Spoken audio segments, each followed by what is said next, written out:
It's Wednesday on Your View. Welcome to the show. I am Murayo Afolabi Brown. As always, I have the ladies with me. Hello, Mariam Longe. Hi. I guess you didn't get the memo of the hair. Oh, yeah. You know that makes me. I know how that makes me feel, and I'm like, I'm so different. How you doing? I'm fine, thank you. Honestly, I have nothing to say.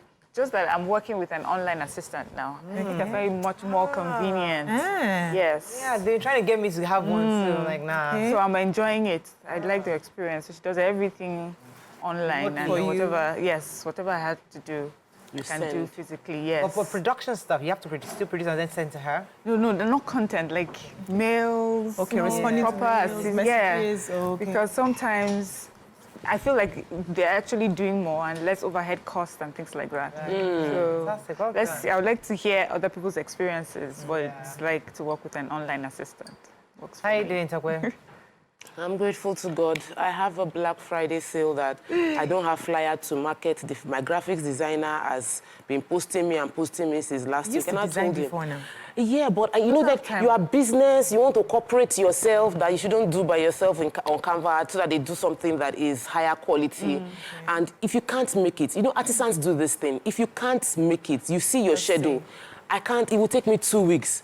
I will know I can't wait for 2 weeks. I'll contact another vendor. Now, I've given you a brief, 1 week gone, and you can't deliver. If I give somebody else and you deliver, I'll have to pay 2 people. You know that kind of thing. You tell the tailor, can you deliver? I'm coming. Makeup artist, I'm coming. I'm coming. Like, can we? If you can't make it, I am booked. You know, you're a business. I am booked for that time. Can I push you to the next 2 hours?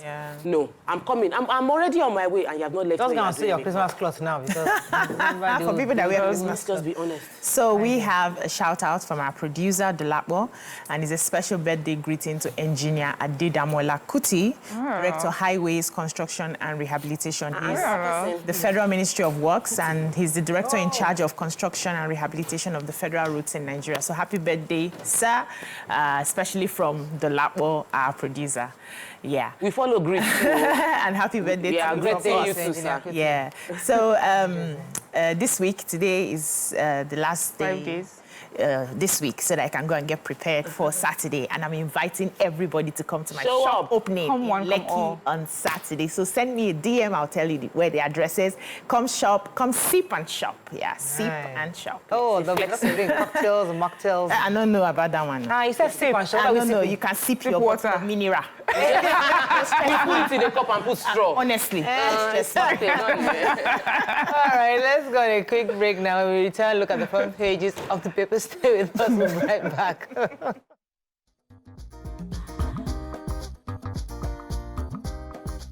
Stay tuned.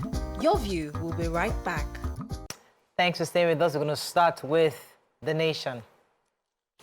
Oshomole to Ajero and Osifo. Strike is misplaced priority. Nigeria others gets $50 billion IDB support. Fresh insights into Chibok's stolen daughters. NAF jet strikes illegal refineries. Blue economy to net $20 billion yearly, says Oyetola. Power generation moves to over 3,400 megawatts. New old Naira notes illegal tender. Plane overshoots runway at Port Harcourt Airport. Stock market risks 224.2 billion Naira loss to Union Bank's delisting. And Oando gets $800 million for NAOC acquisition. Okay, story starting with. We could start with the value jet plane that slipped off a taxiway at Port Harcourt Airport. So a CRJ Bombardier aircraft in the fleet of Value Jets airline yesterday slipped on the taxiway after it landed safely and was cleared off the runway of the Port Harcourt Airport on Maragua, River State. And according to the carrier, the minor incident was due to the aircraft encountering a slip due to the algae on the taxiway. We know it as weed or grass on that patches of weed on the runway. And the statement by the airline said the pilot of the aircraft, Captain Stanley Balami, reported the incident, and it occurred at about 3:30 p.m. at the international wing of the airport. They said no damage was done to the aircraft, and passengers expressed and thanked the pilots for the ability to land them safely. They also said that ValueJet remains a safe airline and all airline operations are normal without a glitch. So it's not only a value jet that have been having this sort of issues recently. I think there was also another aircraft. They said at the weekend, an aero contractor's Boeing 737 had his nose wheel stuck in the grass after landing on the runway of the Abuja airport. Said the fuselage, that's the grasses, blocked the runway of the Abuja airport, and it forced the authorities to temporarily shut down the facilities.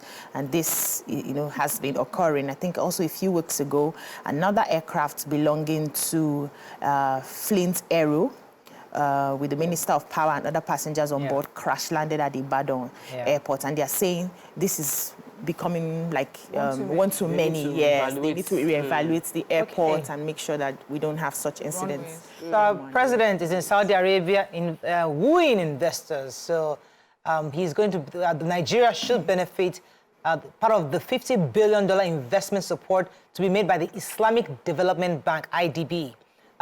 This was announced at the Saudi Arabian African Economic Summit held in Saudi Arabia. The president, as the largest market and economy in Africa, Nigeria will certainly receive a large chunk, a significant share of this amount. The vice president of IDB, Mr. Dr. Mansour Mukhtar, was telling the president that Nigeria certainly will definitely receive a significant share. And our president was also saying that Nigeria is a candle of hope that will light the way for Africa. And once Africa is illuminated, the world will be a brighter place for all humanity. We are determined to create a future for our gifted youths. Investments in Nigeria will be among the world's most high-yielding economy. Investor money will flow easily in and out of the country.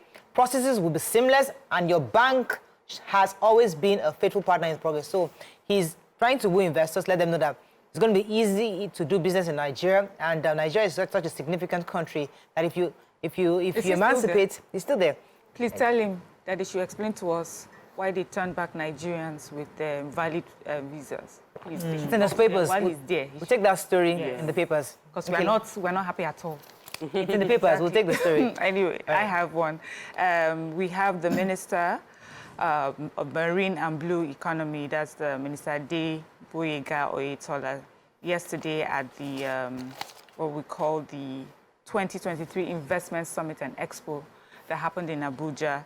He says that the ministry has plans to generate $20 billion for the economy and create 2 million jobs annually. He also says that the goal is to achieve, through strategic development within the maritime sector, a 4-year plan to transform the marine and blue economy sector into a significant contributor to the nation's economy, to compete with oil and gas sector in GDP contributions. He was represented by his technical aide, Professor Busayo Fakin Lede.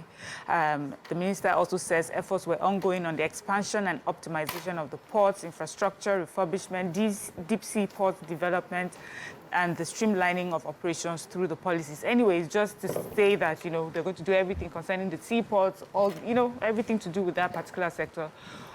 Make sure that it is, we're earning revenue for our country through that particular sector. So that's deep sea port and the that other one, the natural resources. These are the two ministries we're all looking for. Seaports, all of them are in our country and across. But we can make enough money from those places. Yes. Seaport and the deep blue seaport, and also the dry port. Dry ports, yes. Yeah. Oh, that's what I'm trying to say. Sorry. Like I'm sorry, my brain wasn't clicking. Yeah, go ahead. Yeah, power generation. If anybody in Nigeria knows that we've been having a bit of, even those that seem to have light before, power before, are now experiencing major shutdowns. So around 2:30 yesterday, the Transmission Company of Nigeria has refuted an online claim that there was total blackout, that they are producing 3,489 megawatts as at 6 p.m. However, just after they made the statement, the power dropped. It dropped to about 287 megawatts. That's from 3,000 at 3 p.m.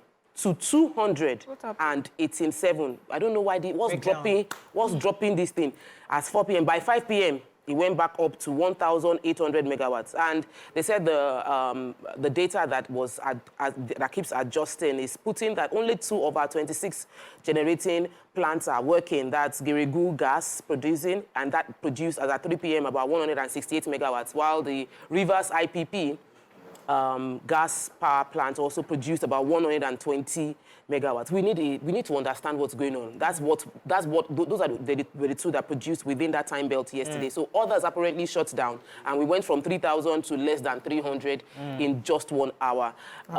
They're saying that there was no explanation on how they're going to improve it, but I know that our Minister for Power hasn't been speaking much. We haven't heard much from him. And I've been calling him out, and I'll continue to call him out, that we need to hear from what exactly is the Minister for Power doing concerning what have you seen power. On ground? What's going on? Because the last meeting I checked, he wasn't even there. Like other commissioners of power were in the meeting.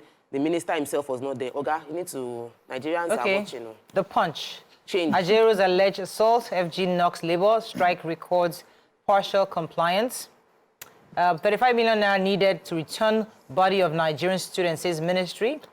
Sacked agencies members sue Adeleke, demand 2 billion naira. CBN extends old naira notes deadline indefinitely. Atiku canvasses merger to oust APC. Elections over, reform economy now. NPAN tells Tinubu. Okay, which story? Could do the major headline. Go ahead. So the federal government on Tuesday berated the organized labor over the ongoing nationwide strike declared by union leaders following the assault on the Nigerian Labour Congress President Joe Ajero. Now, Kamarudin Ogundele, the Special Assistant to the Minister of Justice and the Attorney General of the Federation, in an interview yesterday said the strike was not in the interest of the country.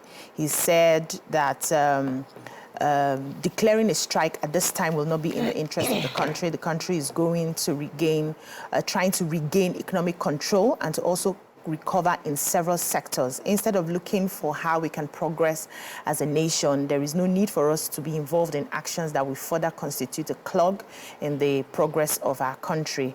And, you know, he also went ahead to say that what he believed was one of the reasons we're having this strike is the fact that they had gone to Imo State to carry out a protest, which he believed that they had a court order not to carry out that protest, but they insisted on carrying the protest.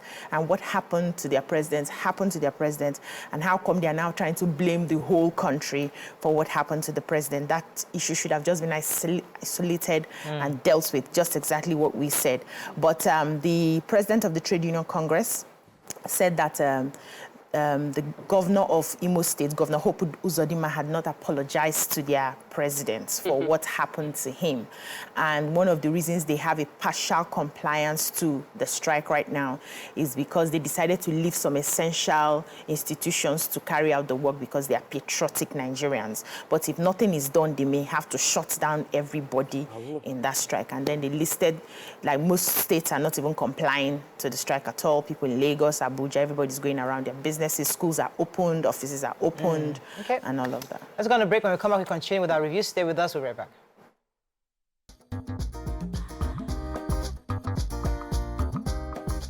Stay tuned. Your View will be right back.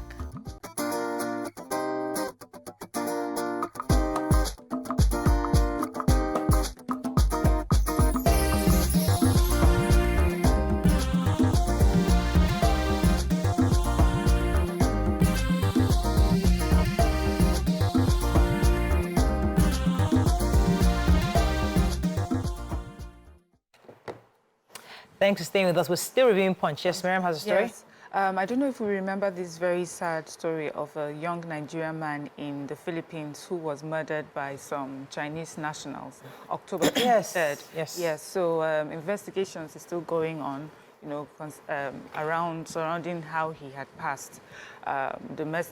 His friend had tweeted about it or put it on X, talking about how this poor boy's hands were tied up and he was gagged and beaten until he died.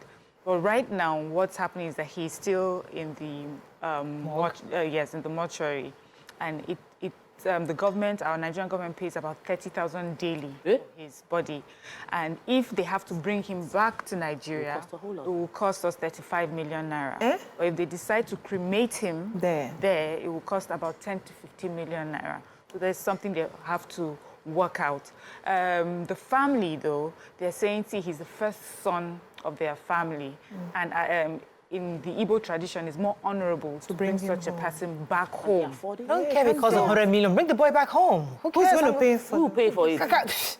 The government. Of course. Bring the Okay, boy so back. they can sue for the liability. Yeah, so it might take a long time eventually, before but they bring get the the boy money. home. So what the government is other saying that this parity. has to be sorted out immediately as per Yeah. his body, either to be repatriated or cremated, go ahead, because it's costing That should us be the least money. of the government's company. Just bring the boy home. Okay. I mean, families are... We agree to disagree. Yeah. Anyway, let's... I have a story. Okay, go ahead. On the 30th of October 2023, the governor of Osun State, Adeleke, sacked. Go ahead. Oh, I Go ahead, ticked it. Go ahead, go ahead. You know, the governor sacked a few commissioners. No, he sacked the board of 4 commissions. He sacked the board of INEC, the independent, not INEC, Independent Electoral Commission for Osun State.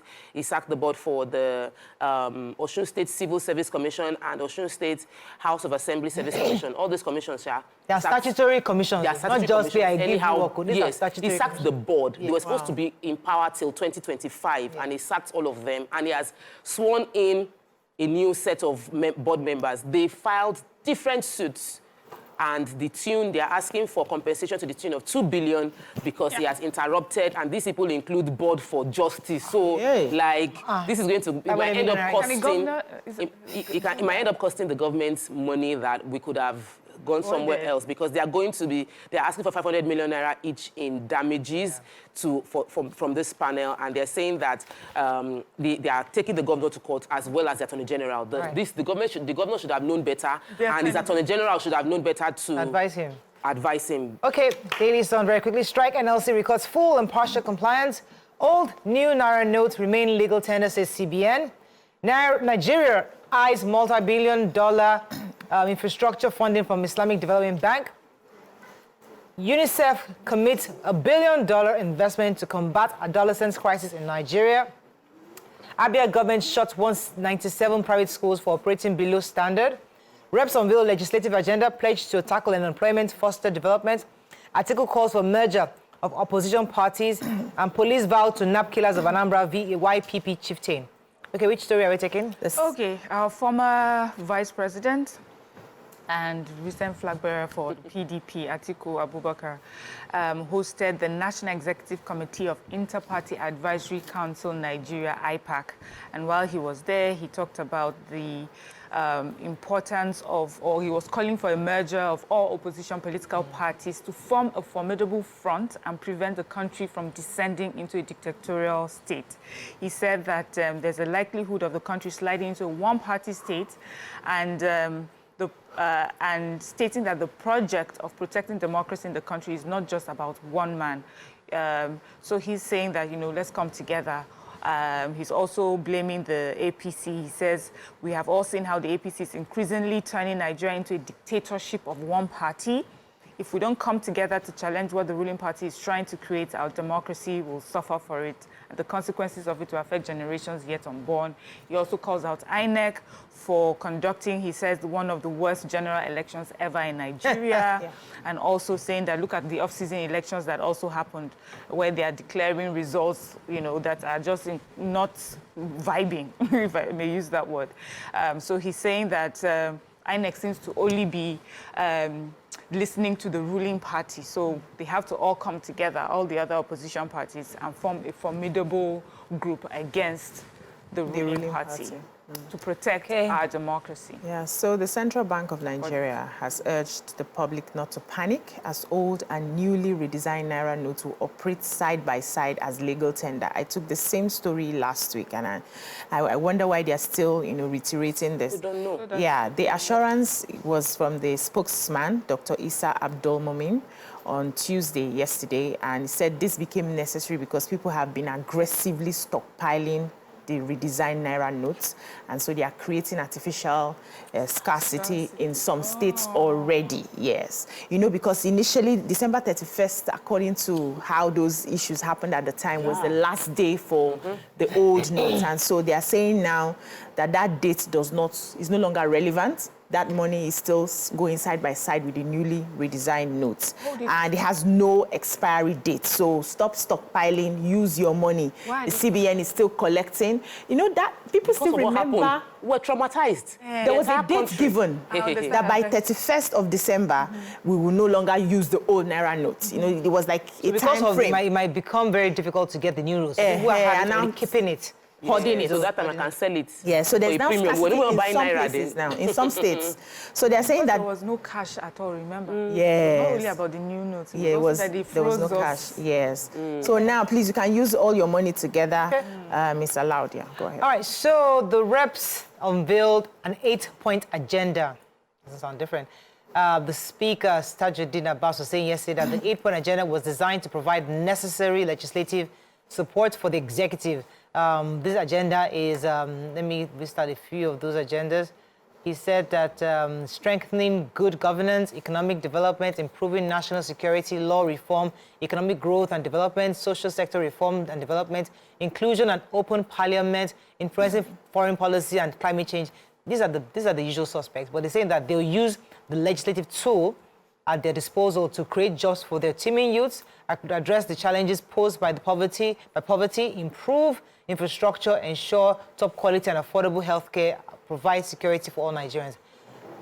I understand this, but sometimes legislature's job is legislate, and so I can understand their need to feel like this. We need to do more, because if we don't do this, if we don't have anything to hold on to, people will still not believe that we're doing anything. So I get that, but it's really nice for us to actually have them legislate and make sure that we have policies. Go ahead. Yeah, I'm taking the story about UNICEF. That's the United Nations Children's Fund, and the United Nations have committed $1 billion in investments to Nigeria over the next 5 years. They are saying that these funds would be used to help the youth. It's targeting the youth, and it's because of the crisis that they see happening within our environment, and we need to prevent it. They give jarring statistics about the fact that based on Nigerian population right now and the data that they have, 1 in 10 girls in Nigeria is projected to become a mother by the time she's 18.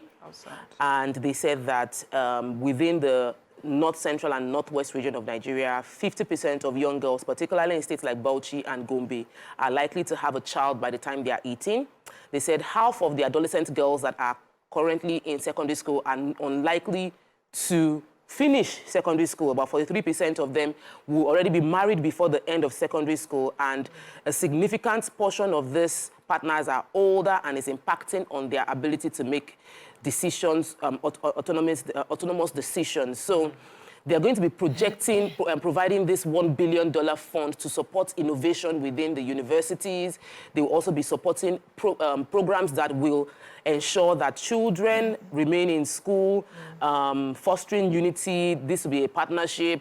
I know that many people doubt when UNICEF commits these funds, that they say they are going to give it to get to those that they want to give it to, that it might end up going back into their economy. But if any NGO that is already working within this space should get more information about this $1 billion they've committed and see how they can tap into providing solutions for young people. Final paper, Vanguard. Let's see, story of not taking. FG reps begin probe of visa cancellation of the 264 Nigerians by Saudi Arabia. NPAN to FG provides succor to ease suffering of Nigerians. Nigeria needs fresh ideas, urges restructuring to survive, says Obaseki. NLC TUC nationwide strike records mixed compliance. Oando secures $800 million affecting bank commitments for assets acquisition. And WCC can to FG address economic injustice and religious persecution. Unfortunately, Mariam, for you, I don't have an answer. I thought I would have an answer in this paper, but I don't have an answer. They're still investigating it. So according to the spokesman of the ministry, Mrs. Francisca Omayuli, said that the reports have been received and the investigation is ongoing. So hopefully the president will help us ask them, as you had initially suggested. I know we don't have time, but this power, I'm still following up with the power. The power minister met with the Nigerian Union of Electricity Employees, and they are complaining that 10 years after we have put 2 trillion into the power sector, the federal government have injected this amount of money, we have not had improved power supply. As at before privatization, we were between 3,000 to 4,000. 10 years after privatization, we're still between 3,000 to 4,000 and dropping. So what exactly have we achieved with the privatization? What have we achieved with the 2 trillion that they've injected? And what is the minister doing to ensure that we've gotten something out of it. They are asking for a review of the privatization. That the sector is not making any progress, and they are demanding something changes within what is going on. That is all we can take on Front Page Review. When we come back, we'll go on to our next sponsored segment. Stay with us. We'll be right back.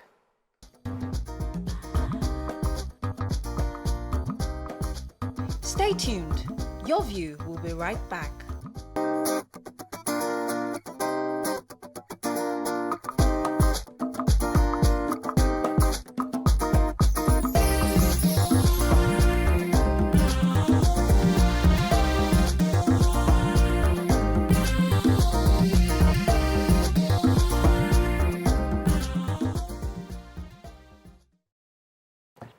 Thanks for staying with us. So we still have with us the Executive Director of Women's Rights and Health Project, Mrs. Boste Nrosi, and she'll be joining us on our hot topic of today. Our topic more is about domestic violence, because on this table we discussed it at different levels. And some of the issues we have raised is why women don't leave when they're in abusive homes and with abusive spouses. People say, why can't she just walk out? And women will tell you it was difficult to walk out. They stayed for the children. They will say they stayed for various financial and economic reasons.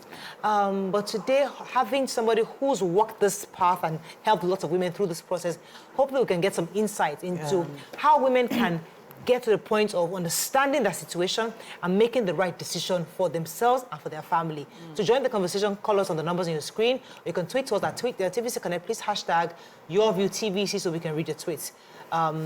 Thank you again, Ma, for staying with us. The numbers you can call 081-076-41-6789, 090-241-63440. You can also tweet to us at TVC Connect. Ma, you see, one of the most painful part is hearing that a woman died. Maybe because her spouse beat her to death. And her family member said, we tried to get her out. We tried to tell her to leave, but she kept going back to him.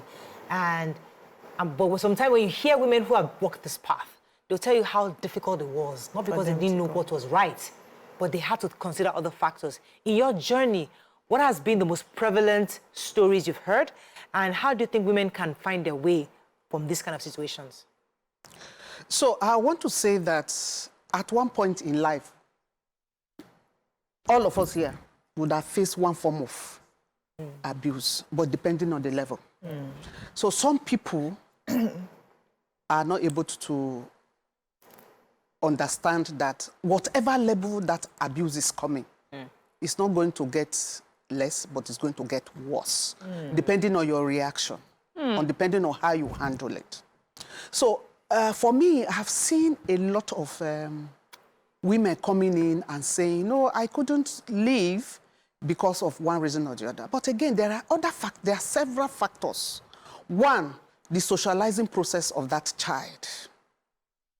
Don't forget that what we find out is that we made the men, we raised the boys to be Macho. You can't say sorry. Why would you do that? Don't take that and all that. And then the guy is like, oh, she's raised to always be apologetic, to be able to, and then our parents will not understand when she starts to say, no, now you can't do that to me, okay? So because of that, she really don't have support. She really don't have support, because if she has support, there are factors. One, is she economically dependent on the man? Then looking at the children. Okay, now, I don't want to mention a particular culture. I used to intentionally tell me your brothers, give me your brother's phone or your mother's phone or whoever. I will call them. We were there at the wedding ceremony. They said, yes. I said, now this is the time to do the work that marriage has brought together. Please, can you provide an accommodation? For her. For her. So when a girl is seen, doesn't have accommodation to go, she cannot go back to her brother's house. Because the wife there will remind her, me, I did my husband's house, so I don't know what people come sit down here, they do. I know.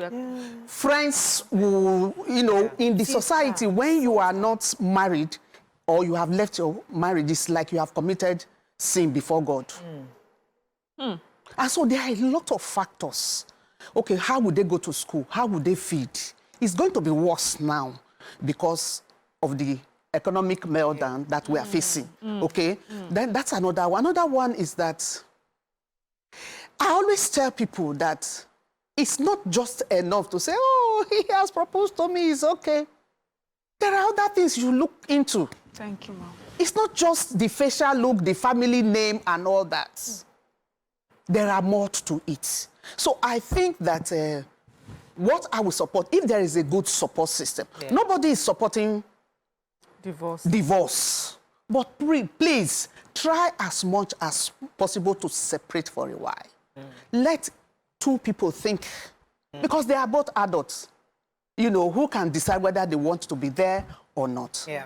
And then another thing is that you always see the red flag. It's there. Yeah.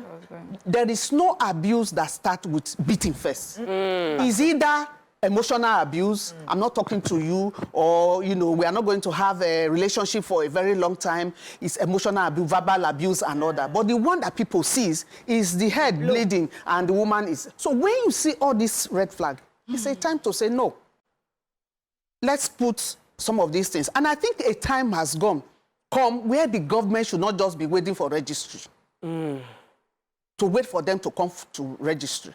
They should be going out to interact with people, to tell them what are those things. I've been a marriage counselor in a church for 28 years, or 27 years precisely. And I used to say, remove it. You know, what is it you are looking at? We don't want to raise the boys to understand this is their role. There are responsibilities. There are roles within marriage. Yeah. What is your responsibility? Because we just feel it is this woman's role, is this, and then if there's anything that doesn't work that way, you are wrong. A few more questions for you. I love it because you said so many things, but now I just want to, you know, grab you and let's streamline it. You talked about when young girls are being proposed to, what they should be looking at beyond the name and how the person looks. Can you tell us, if a young girl, like maybe if you could even list it, what are the things that she should be looking out for? 1, 2, 3, 4, 5. Let me give you an example of a girl, a daughter, an adopted daughter of mine now. She's based in UK.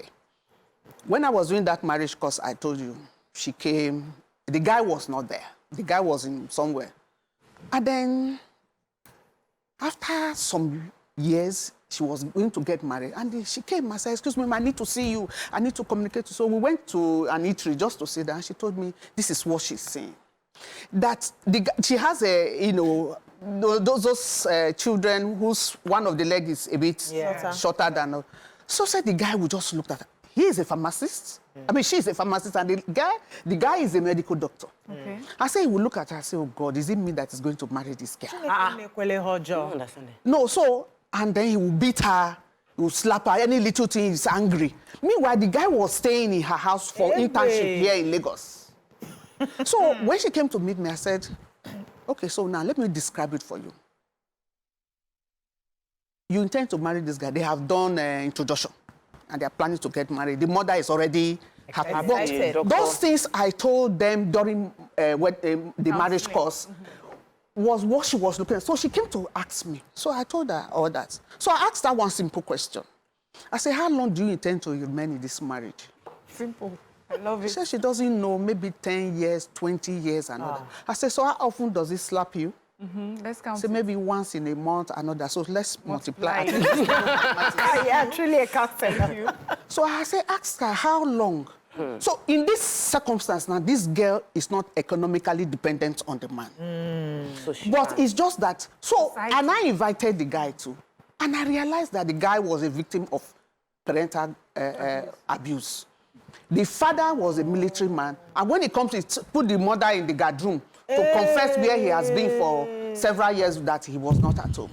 So when you see that, and I discovered, and I was trying to counsel him, he was not listening. So the guy left the marriage. Of course, the guy got married. And at the end of the day, it's the man marriage also failed. Because that guy has not healed. He has not been, you know, counseled or taken into a place where he will see a kind of rehabilitation to know that, come, I cannot beat my daughter.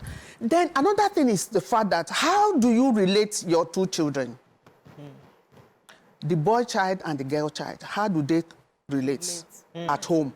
Do you allow your male child to beat your daughter for any reason? Say, well, you know you is a boy. No, it's not it's not an So in excuse. 2022, we still raise children that No, way. people are raising children that Sister, way. is it you that is asking this? Let me go on a am. quick break. When we come back, we continue our phone conversation and open our phone lines. Stay with us. We'll be right back.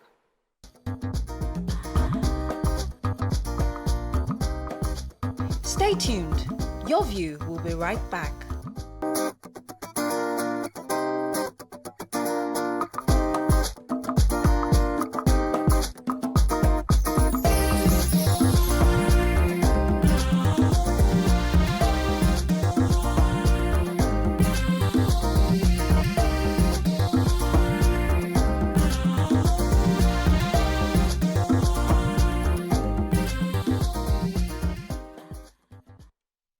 Thanks for staying with us. We're still discussing domestic violence in homes, and we still have with us Mrs. Bosse and Rossi. Bisi had a question. Go ahead. Yes, so let's talk about the religious aspects and how religion has contributed to what a lot of people have gone through in marriages. And I'm happy that you have counseled in the church. So we've had people who were going through this sort of thing, and they will go to either the pastor's wife or the religious leader's wife for counseling. And you hear things like, you must stay and make your marriage work. You must avoid making him upset. You must cook for him. You must do this.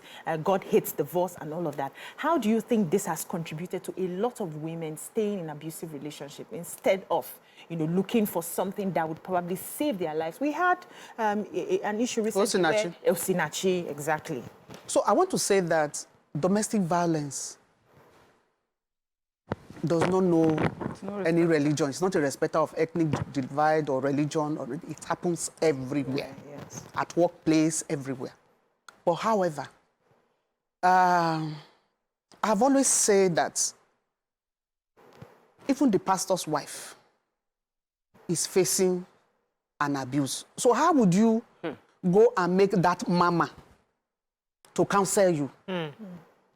Because it's a place that says you must not fail. You must be seen to be, be very good. You stay on top of, issues. So, yes, I think misrepresentation of the text of the Bible, most especially, because I'm not, the other side, is the fact that they said woman should be submissive. That's usually the quote. You go to weddings, you see the emphasis. But you see very well that it's even started by saying, man, love your wife as Christ loved the church and died for the church. Yes. Give himself. So it is not about don't divorce. But they said the death do up us. They didn't say you should kill me.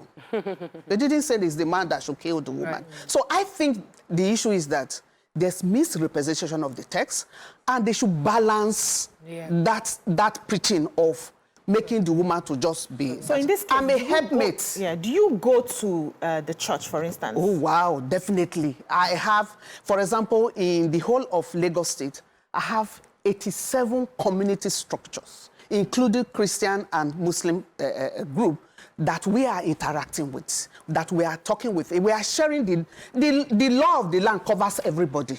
So if they understand the law, it's not about saying, oh, no, don't preach this, don't preach that. We are telling them this is what is good for you. When the home is in turmoil, the children cannot thrive. Right. The children will not be able to do anything. Let me take you to the children. I wanted to ask you about pedophilia, where we have relationship between husband and children, and wives are aware, or even in cases, strange cases we've seen on social media, where even the mother and the son, and how can family members, because this is double trauma. The woman is being the victim, the survivor in this situation, the young person is going through trauma, and then in most cases the partner in that marriage is wondering, I can't report my spouse to the police. How can I relate or deal with this situation and not be seen as family will not look at you as, especially after the case of where the Dr. Femi and people calling out the woman, celebrating the woman? So I've seen cases like that, countless cases of father, having incest, having sexual knowledge with the children, and all that. Sure, there's a case that we, with support of other organizations, he's in jail now. And the woman didn't want to leave. The only reason why she was coming to report to me was that the man is not providing. He's not bringing. So it took me time to ask, you have a 3-year-old girl that the man has defied. Ew. You have a 1 year and 6 months old child that the man has also defied. God. And you know this. So it took her time to come, excuse me, ma, is because I don't know how to go about it. So there is need for constant information as to this is what you should do. And most times they believe that if they report, their marriage is finished. And I used to ask them, is that marriage? Can you really define that as marriage? What is marriage? Marriage is companionship, partnership, where you are able to move together and interact together, and then plan for the future so that at old age, you can sit down and tell stories. You see your children, mentor them. Because God is mentoring us every day.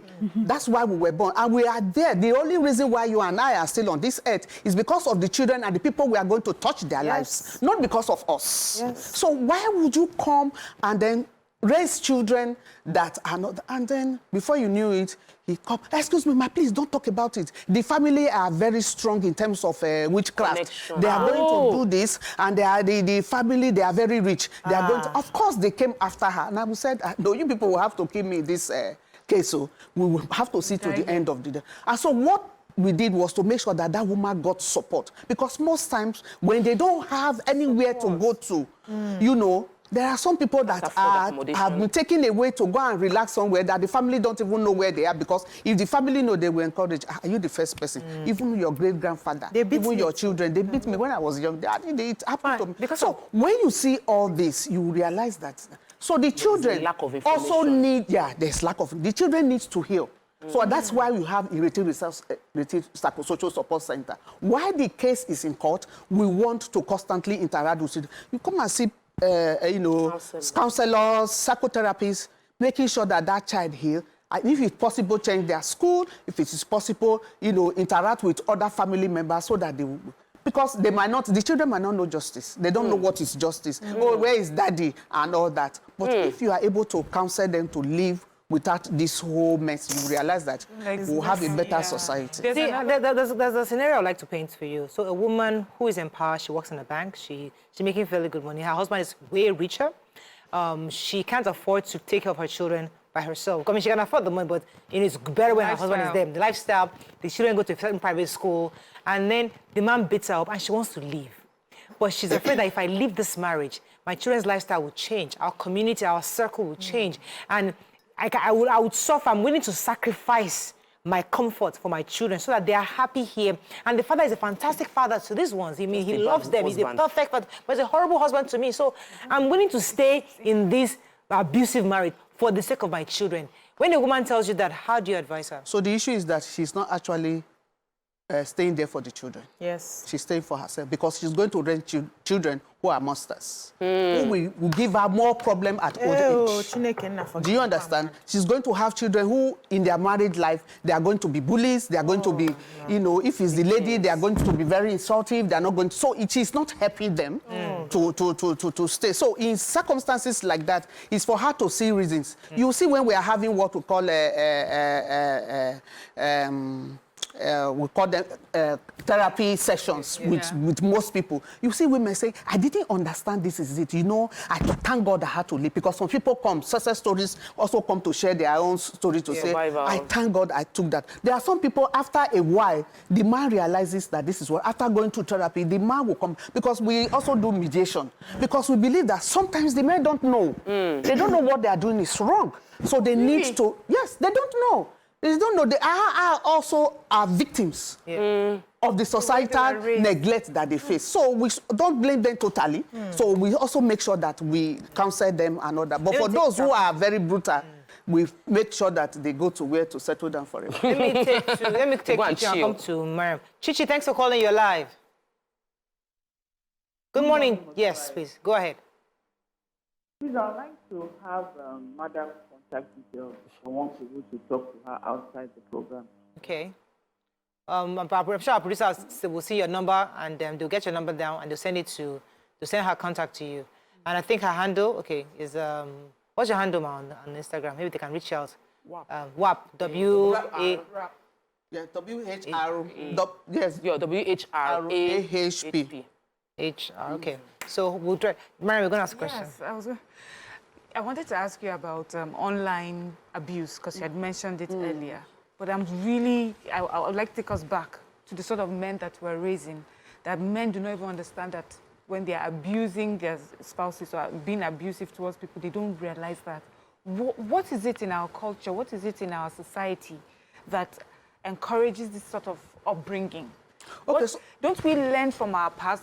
What is it that we have done before that we think is good to keep repeating and repeating? So we are living in a patriarchal society where the man is raised to be the one that takes decisions, that dictates what happens.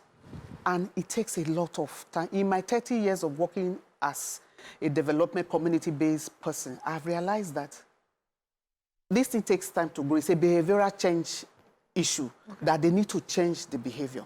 Okay, now, if you raise that child, just like you mentioned of people staying in the marriage because of status, because of things, and you don't want to leave, you don't want to, that child is not going to, the male children in that relationship are not going to come up and be seeing their wives talking to them anyhow. At all. So I'm saying that it's as a result of long term of socialization. So we need to start re-socializing our children to understand that beating your sister, I always say, Lester, if you can't beat your sister and you settle it, and they cannot beat their wife.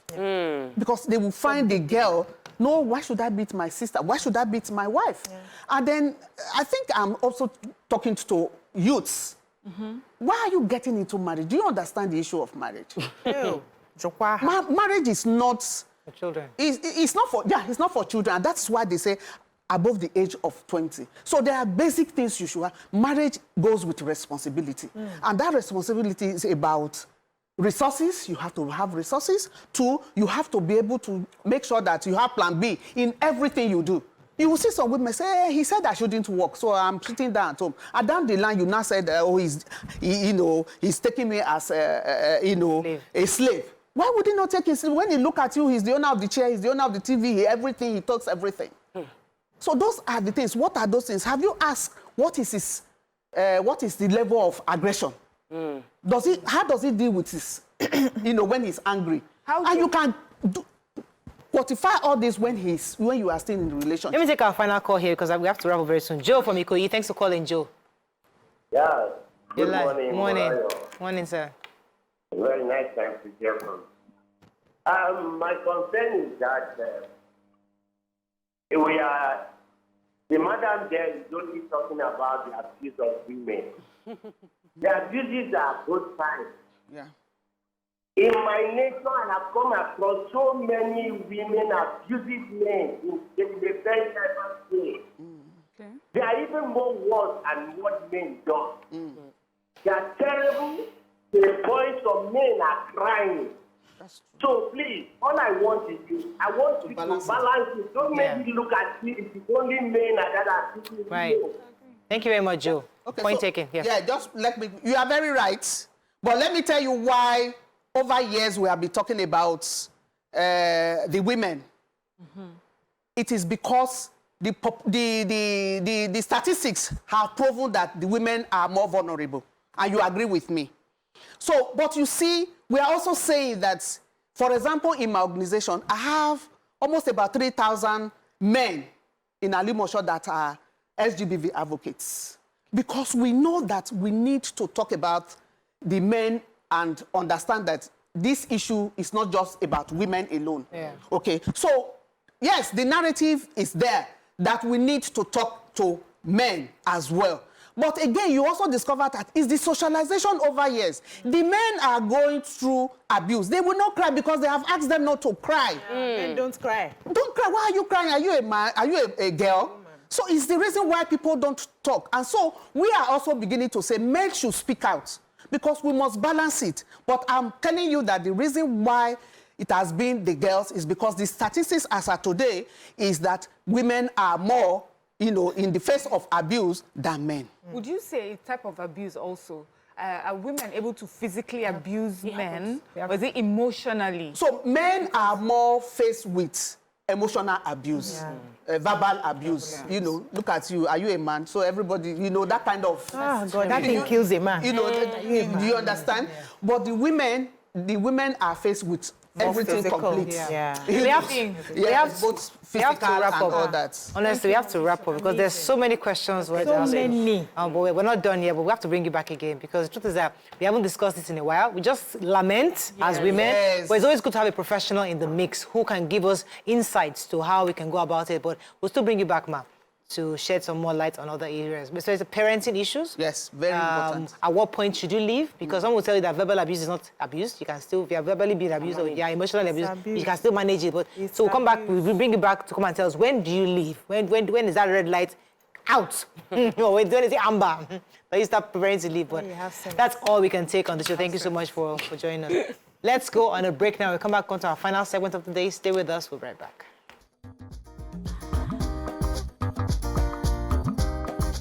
Stay tuned. Your View will be right back.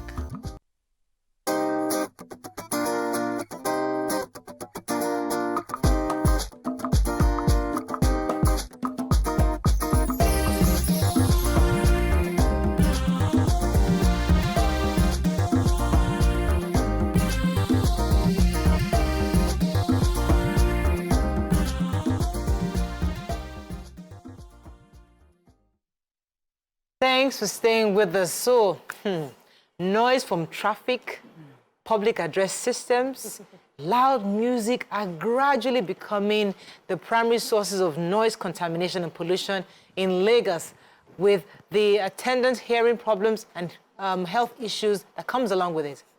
The Lagos State Environmental Protection Agency, LASEPA, has intensified efforts on curbing this menace by taking their sensitization programs to some businesses and religious centers in the state.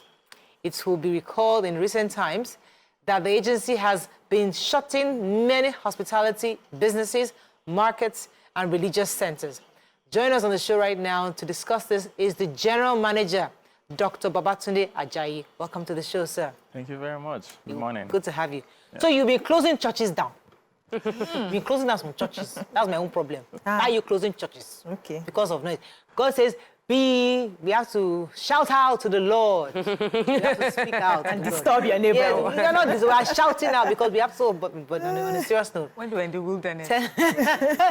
On a more serious note, what exactly is your strategy as regards LASEPA concerning noise pollution? Because obviously you started this launching going around, shutting down bars, event centers and all that. Tell us exactly what the plan is so that we even know what you're doing. Okay, thank you very much. And I'm grateful for having me on this show. Okay. Our strategy is simple. We want to first drive the message of noise pollution to everybody in Lagos. We want them to understand that it is a problem. It's an existing problem that we have probably not paid enough attention to over time. So we're renewing that drive, one. Number two, we're, along with our advocacy, we're doing a lot of enforcement. So there are two ways to get people to fall in line or to do this thing.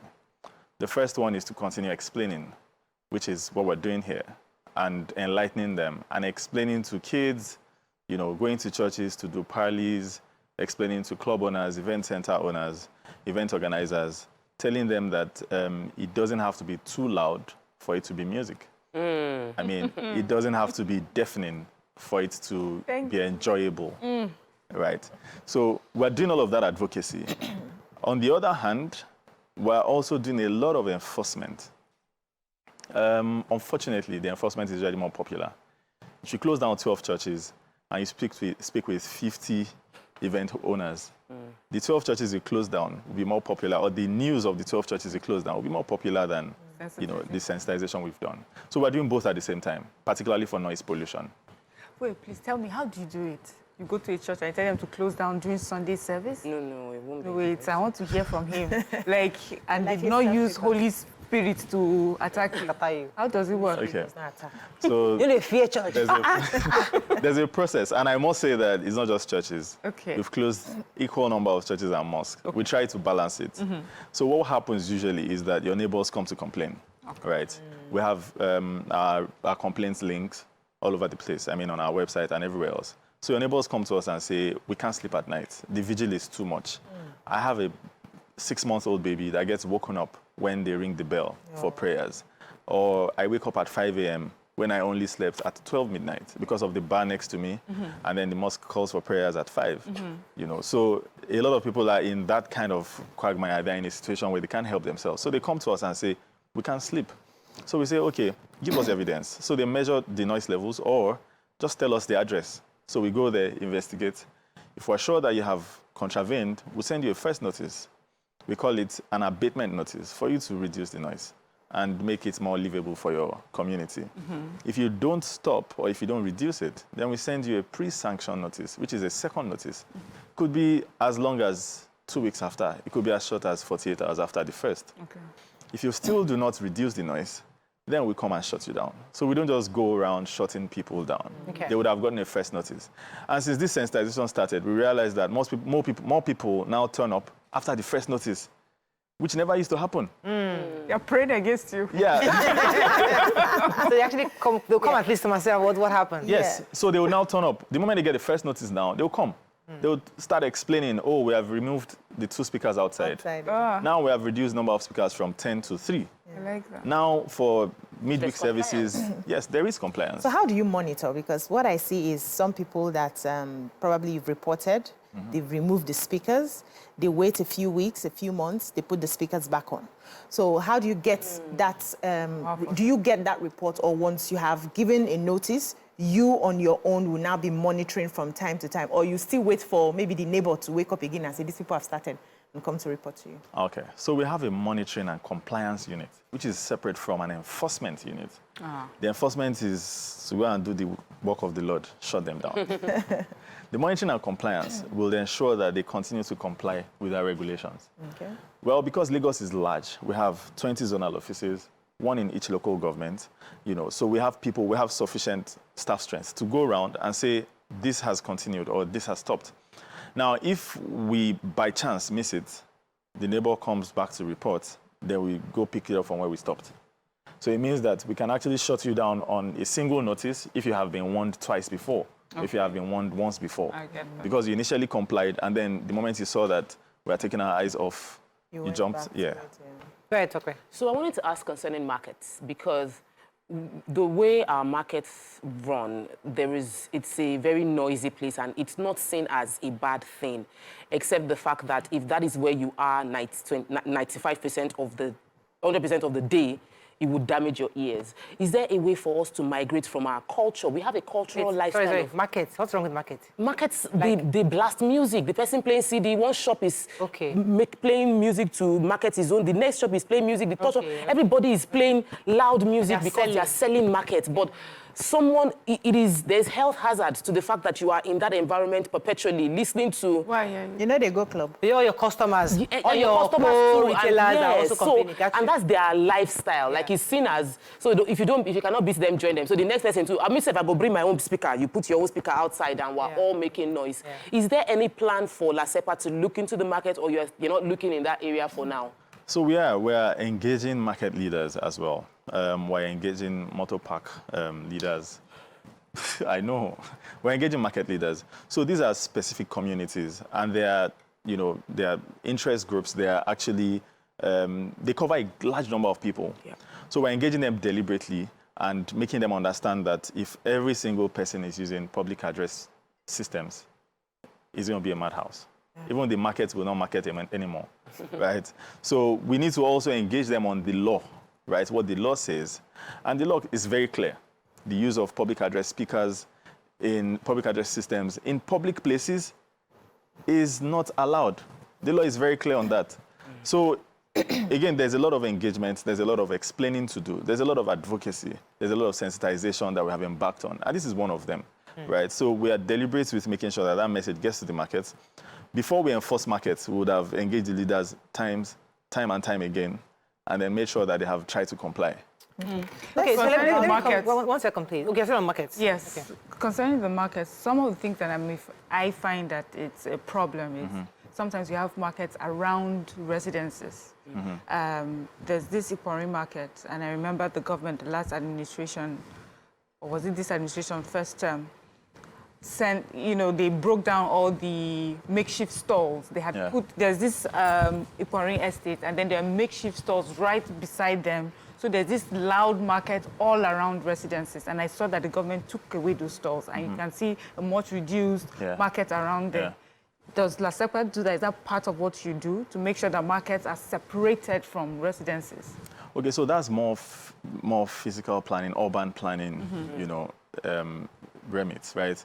But for LASEPA, what we try to do is when you notice some kind of, we do a lot of intergovernmental collaboration. So when you notice those kinds of things and you notice that there's an area around you where there's unwholesome practice causing pollution, we can bring it up, go there to enforce, send them packing, and then communicate with the appropriate agency to do the needful as per the stalls. That was going to be my question is somewhat related to that, because how are you collaborating? Because you can't have the government give Mr. A permission to own a nightclub within a residential area, and the same government will now come and accuse me of playing music. Hello, was it not you that gave me the permit? So what kind of collaboration are you doing? Because people are really upset that you are shutting us down after I collected. You allowed me to run my business here.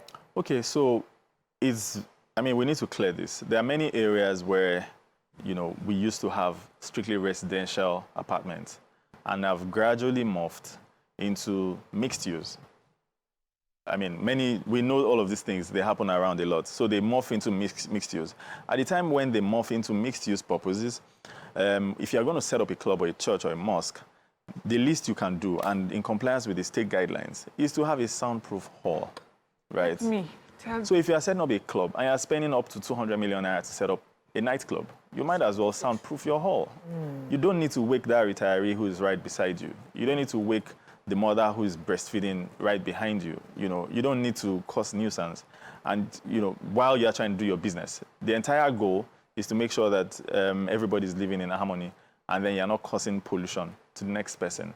So if you're running a nightclub, we had a parley with them recently where we said everybody who runs a nightclub must soundproof their halls. Churches now have to soundproof their halls. Parley with who exactly? Parley with event owners, club owners on the island. Is there a community club? Do they have an organization? Yes, they have an organization. It's an entire community. They are quite strong. Wow. Yeah, so there are so many clubs, so many bars, restaurants, lounges on the island. Right, so we had a parley with them last week. The Honorable Commissioner was very clear. You cannot cause nuisance while you are running your business. You cannot make people inconvenient. You can't send them packing from your house while you are running your business. Yeah. Okay, and that message is clear. Let me take this call from Shedrack, then I'll come to UBC. Good morning, Shedrack, you're live. Good morning. Morning. So this is my first time calling. Welcome to the show. All right. I'm the most happiest person right now because I'm feeling LASEPA on my screen. The church behind me has the sound. Now, let me just be clear. Almost all neighbors have complained, right? They've even some neighbors far away, like 2 blocks from us, even came to come and function the church before they started their service. And can you imagine a church trying to fight? Like a church literally ready to fight the neighbors because of noise. And my sister already reported them to LASEPA, but nothing has been done yet. The church is by my building right now. So it's... All right, thank you very much, Shedrack. I missed a lot of it, but he was talking about a particular church. Behind him. Yeah. And even though they've made a report, they're still constituting a nuisance. If he sends the address of that church to us again, then I would get the zonal office. I didn't get the address, but I'll get zonal office. I'll come to UBC. While he was talking, former Eleni Toba was telling that she's been trying to access your website and she can't access it. So maybe we need to also check that. Yeah, I'll check that. It should be back on now. I have something to say. Go ahead, BC. Small. It's on a lighter note, but not a lighter note. Can I, as a churchgoer, report that the noise inside the church? Praising God. No. It's deafening. I mean, the church. My phone will do like music. this. I can't even hear the music. Are you serious? It's loud. You should be concentrating on the Holy Spirit. No, they're shouldn't be distracting hearing me the from the Holy music. Spirit. So Go and read your shut it. Psalms. No, read your Psalms, yeah. Okay. Please, you don't. I- No, let's see answer. Okay. So Valid the question. noise in the confined space where you are, You opted for it. yeah, you walked into that place. You did not force me. However, if you find it uncomfortable, the moment Walk you out. step out and you still have that much noise, then you can make a report. But while you're in the building, you have the power to tell them to turn it down. Exactly. Isn't that You your can actually church? go disconnect the cable yourself. You have a relationship with your religious Holy Spirit leader. will bind Go you. and tell them. Tell This the I have to usher. hold you again. I'm sorry. I have God. Christopher. Good morning, Christopher. Thanks for calling. You live. Yeah, good morning. This is my first time caller. Welcome to the show. Welcome to the show. Please, just to contribute for this conversation that makes on TVC concerning noise making in the area, environment. Yes. Now, I want to contribute. What about people that are selling in the market? For example, they are a kind of opposition market seller. With one keep close to other, then we will not allow other one to play the music. We are Tope selling, asked that maybe question earlier. music. Mr. Christopher, Tope asked that question and he has answered it. So you may have to rewind on YouTube and get that. But he has answered that question. But certainly, it's also been addressed. They're talking to the market leaders and all the various interest groups within the market. Yes, Yes, Chrissy. so I do not have anything against people who proselyte, but I've realized that in some residential areas, you have people who just, one person, single individual who would carry the public address system and Give your life to Christ. preaching and walking around. And sometimes I consider that this is quite really noisy at this time. Have you gotten that kind of case? Has anybody reported that How can they be addressed? case to you? Yeah. Yes, we have gotten cases like that. If we can get a hold of that person, they are liable to, a fine, and then we can apprehend. However, I think that we have to be our own police. I mean, we have to be the ones that would detect this kind of things and report immediately. Secondly, I think we also have the power to actually confront one or two of these people ourselves, right? If you have a noisy they will say, they'll say you are not born again. Yes, you don't like they'll not like like that you don't go to heaven. Yes. Nobody wants to You be don't told want that. to- That is why I cannot go to church. I tell them to reduce the music. So, but you see, I think that situation, I think Yeah. that's happened for LASEPA. I think it was the former Dr. Fasawe was saying that they actually arrested. So somebody in the neighborhood told them, and they waited for the person around 4:30 a.m. By 5 a.m., the woman started coming with her microphone, and they arrested her right there. Yes. So let LASEPA do it, but we, as the Christians, you want to go to heaven, please. So like I said, there are two options, right? Yeah. You can confront the person or report to us. If you report to us, we actually work overnight on many days. All of those clubs we sanction, we go there at night. We check the sound levels, we measure sound or the noise from a distance. If it's conducive enough, we're okay. If it doesn't make sense, then we'll shut you down there and then. Let me take just Joseph. 1 second, Joseph, hold it for a while. Good morning, Joseph. Thanks for calling. You're live. Yeah, good morning, Auntie Moraya. Good morning to the guests. Yes. Good morning. Yeah, please, I have a question for the guests on the studio. Go ahead. Please, I don't know, what about those horn sounds? If you are driving and you then exit driver playing with their horn on the road, how do you address that, please? Who is Because that? horn, what is Oh, the honking of the horn. Yeah. Horn. yes, that horn on the road. Is that our problem right now? Go ahead. So what the question I was going to ask you was is Related. sort of Yeah. related to this, which is there must be some noise that you're allowed to have, Yeah. to what's the word now? So, So the person with the public address system that walks the street, yeah. there must be some A permissible- allowance to be able to do Yeah. that. Yeah. If that's their job or something. The person honking, is it such a problem that you cannot ignore it? So some of them have the right to do what they're doing. Okay. Who are those people? Right, so we first of all have permissible levels per location. So we have schools, we have residential areas, we have commercial areas, we have mixed use areas, and then we have industrial areas. Each of them has, they all have different levels of permissible noise, right? So for a residential area, for instance, you don't expect to go beyond 55 decibels during the day and 45 at night. For an industrial area where you have, that's why we have industrial zones, because all of them are just together, kill yourselves with noise. 85 decibels, right? You don't expect to have houses built in the middle of industries, Industrial. right? So they have categories. That is urban planning. They have categories of noise permissibility, as it were. Now, for cars honking, we do a lot of advocacy to motorists. That's the entire transport sector, right? We talk to bus drivers. We talk to several people. We do a lot of sensitization on social media, even on TV, radio. You don't have to honk at everything. You don't have to greet people with your horn. You don't have to, I'm trying to imagine the kind of things that people do with horn, to open your gates, get attention, You don't necessarily have to do all of It's that. our culture. Yeah. Oh, my Lord. Papa, you see the car we are riding. I found out we have a very noisy culture. Well, Yes. but then a lot of us now appreciate it, or a lot of people now appreciate it when they move to quiet neighborhoods. Yeah. You don't get to know that your area was very horrible with the noise until you move to Quiet area. a very quiet area where you won't know there's a mosque opposite your house. Let me take this call from Peter and I'll come to you, Talkway. Good morning, Peter. Thanks for calling. You're live. Good morning, you and Finally, I can hear you. Yes.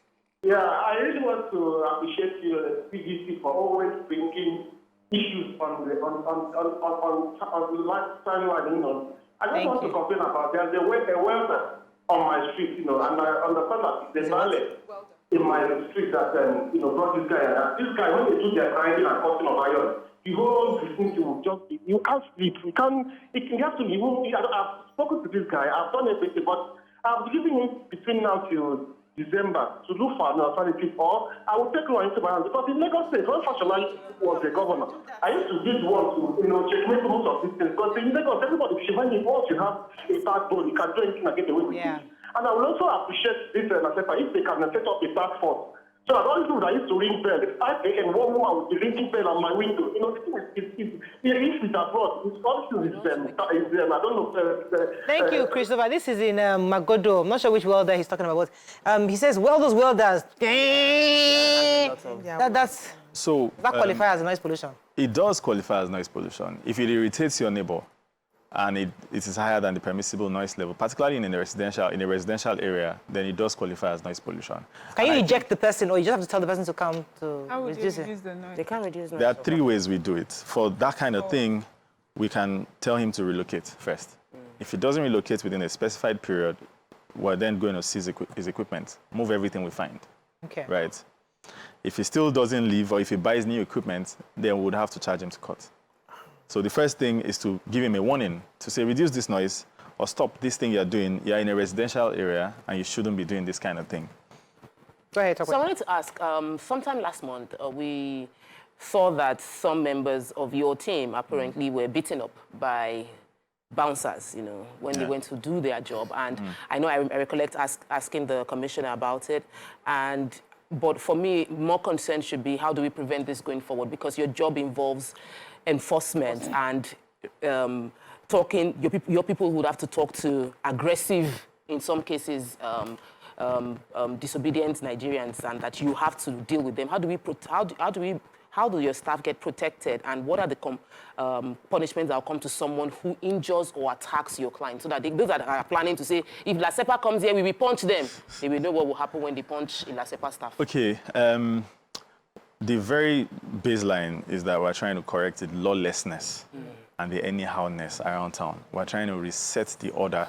Want to make sure that people now understand what it means to be orderly, right?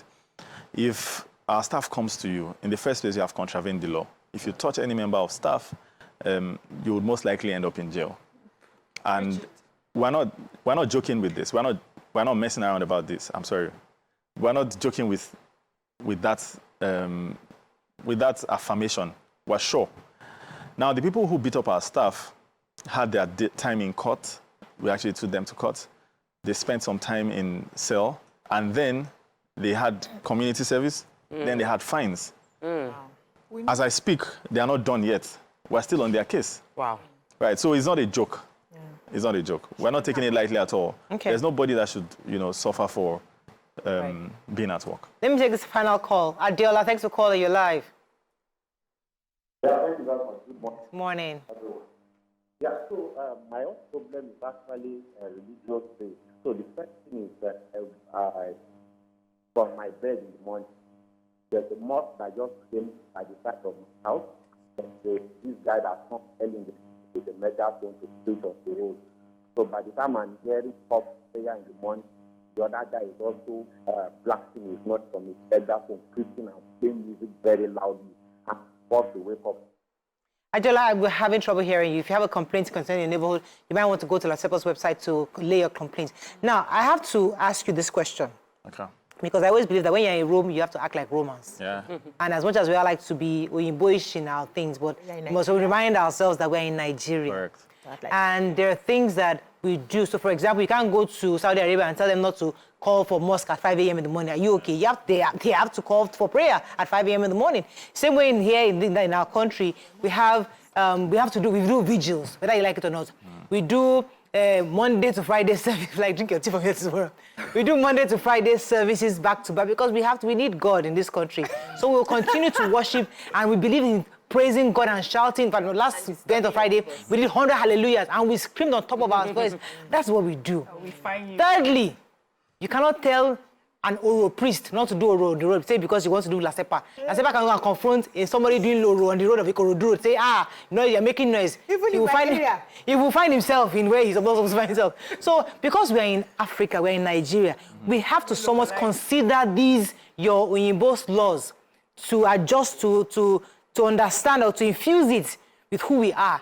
So, how are you understanding that, finding the synergy between our ability and love for noise making and making noise for Oro Festival, and also Hallelujah challenges, and also understanding our neighbors? So I must say that it's a Lagos State law, not Oyinbo law. Okay. And it's the environmental law of 2017.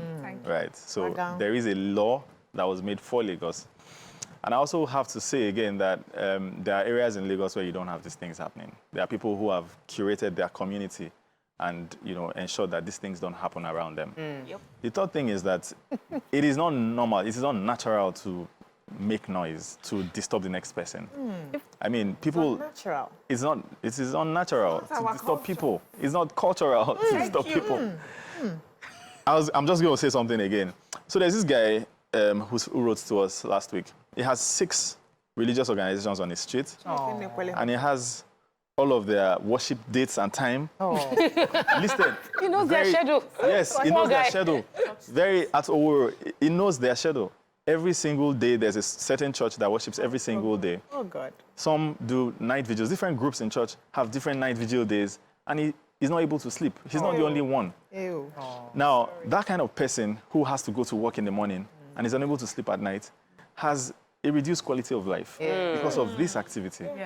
So I think that a lot of the time we need to look at the impact our activities have on other people and see if it is worth sacrificing their own life for our culture or for... So, I know one thing with this church is you come, do your service, and then you go home and sleep in your quiet environment. Yes. Well, I was going to ask, for those of us that live, like I live close to the stadium, and it's Christmas, almost Christmas, now there'll be activities. Is there any sort of compensation that should come to me if they decide to throw 24-hour parties? It's Christmas, honey. Yes, it's Christmas. I can't sleep. I need to sleep. Compensation from who now? I don't know. God bless you. From who? LASEPA, they event people. If people think that it's okay to disturb me, please, I would like some compensation. Okay, we have to wrap up the time. Unfortunately, I won't let you out. Why not? We have to wrap up. It's a valid question. Well, it's a very valid question. But I must say that in the lighter note that you seem to be perfect for this role because you talk so calmly. All our noise-making Nigeria, you just bring it down for your guy. Just move your... That's the new Nigeria. Your voice, Seth. In fact, they should will calm down. Calm down. Ordinary your voice, last all I'll calm down. Thank you. That's all we can take on today's show. Have a great day. We'll see you tomorrow. Bye for now. Bye.